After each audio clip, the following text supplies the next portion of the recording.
संसार का उपकार करना इस समाज का मुख्य उद्देश्य है, अर्थात शारीरिक, आत्मिक और सामाजिक उन्नति करना।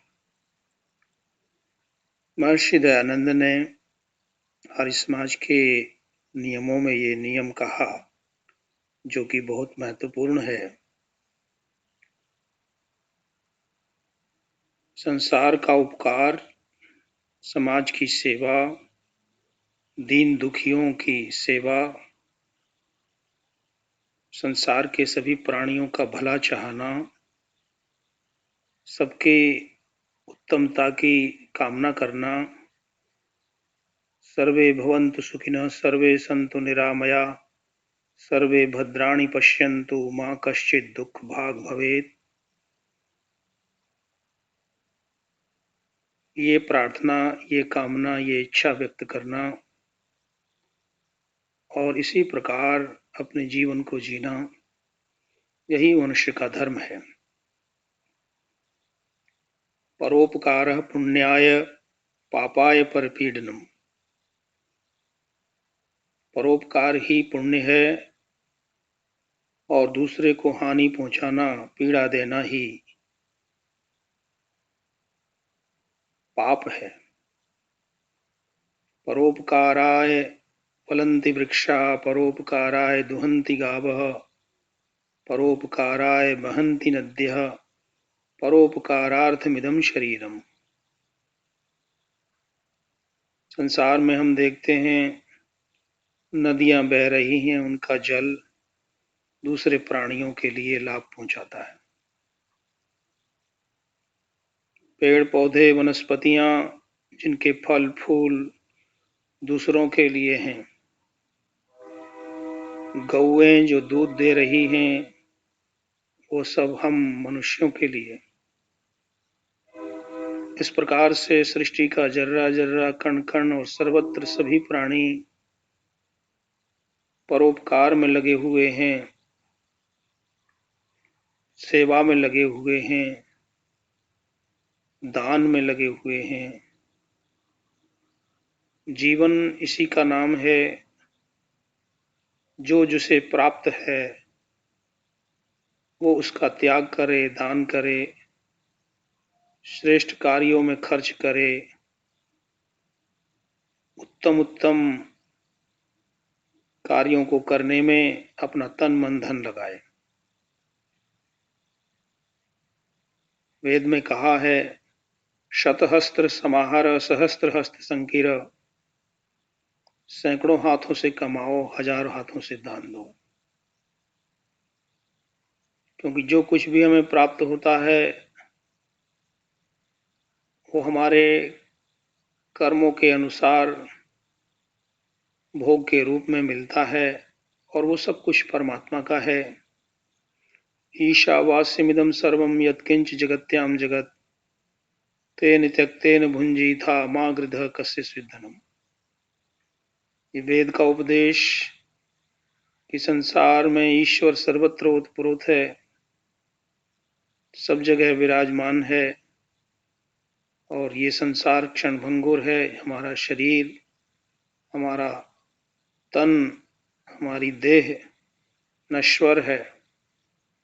क्षणभंगुर जीवन की कलिका, कल प्रात को जाने खिली न खिली। मलयाचल की शुचि शीतल, मंद सुगंध समीर चली न चली। क्रूर काल कुठार लिए फिरता, तन नम्र से चोट झिली न झिली। भजले प्रभु नाम हरि रसना, पुनि अंत समय में हिली न हिली। कवि ने कहा, जीवन क्षणभंगुर है। ये शरीर अन्न जल से उत्पन्न होता है। अन्नमय पुरुषः, माता पिता के अंश से शरीर की उत्पत्ति हुई। उत्पन्न होने के उपरांत क्रमशः ये बढ़ते जाता है, इसमें विकार आता है, परिवर्तन होता है। जायते वर्धते और उसके उपरांत धीरे धीरे अपक्षीयते, ये नष्ट होने लगता है। बूढ़ा होने लगता है, पुराना होने लगता है, इसके अंदर कमजोरी आने लगती है। जो बच्चा बढ़ कर के युवा होता है, युवावस्था के बाद प्रौढ़ावस्था और उसके उपरांत वृद्धावस्था आ जाती है, और हम जहां से आते हैं वहीं जाने के लिए तैयार होते हैं। ये सर्कल, ये चक्र चल रहा है अनवरत काल से। जब जन्म हुआ तो मृत्यु भी, मृत्यु पर फिर जन्म भी है। जो आया है दुनिया में उसके जाने का नियम भी है। इसी संसार के चक्र के अंदर ही हम सब कुछ दिनों के मेहमान हैं। ये सराय है संसार, ये शरीर भी, देह भी मिट्टी का पुतला है। कुछ दिनों के लिए हमें ये मिला है। धर्म अर्थ काम मोक्ष की सिद्धि के लिए इस शरीर के द्वारा हम अपने लक्ष्य को प्राप्त करते हैं। हमारा लक्ष्य यही है, धर्म को प्राप्त करें, धर्म को धारण करें, धर्म पूर्वक अर्थ का उपार्जन करें और धर्म अर्थ के साथ साथ काम का उपभोग करें, सेवन करें, संसार का आनंद लें और उसके उपरांत मोक्ष के लिए तत्पर हों, मोक्ष का प्रयत्न करें। दुखों से मुक्ति, बंधनों से मुक्ति, पापों से, भयों से मुक्ति, जन्म मरण के चक्र से मुक्ति प्राप्त करने के लिए मनुष्य देह प्राप्त हुई है। आओ इस लक्ष्य को प्राप्त करने के लिए आगे बढ़ें और धर्म कार्य करें, सेवा कार्य करें, दान पुण्य करें। यज्ञो वही श्रेष्ठतम कर्म, सबसे उत्तम कर्म यज्ञ है। यज्ञ का अर्थ है देव पूजा, संगतिकरण, दान। देवताओं की पूजा, संगतिकरण और दान।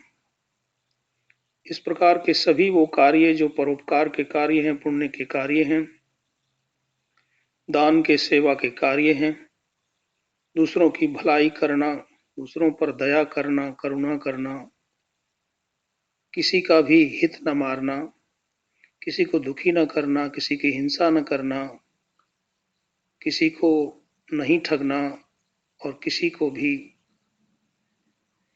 अपने से बुरा ना समझना। सभी प्राणियों के अंदर, सभी जीवों के अंदर, सभी संसार में, सब में परमात्मा का वास है। आत्मा का दर्शन करना, अपने अंदर जो आत्मा है उसी प्रकार से दूसरों की आत्मा भी, और उस सभी आत्माओं की आत्मा परमात्मा है, उसके दर्शन करना।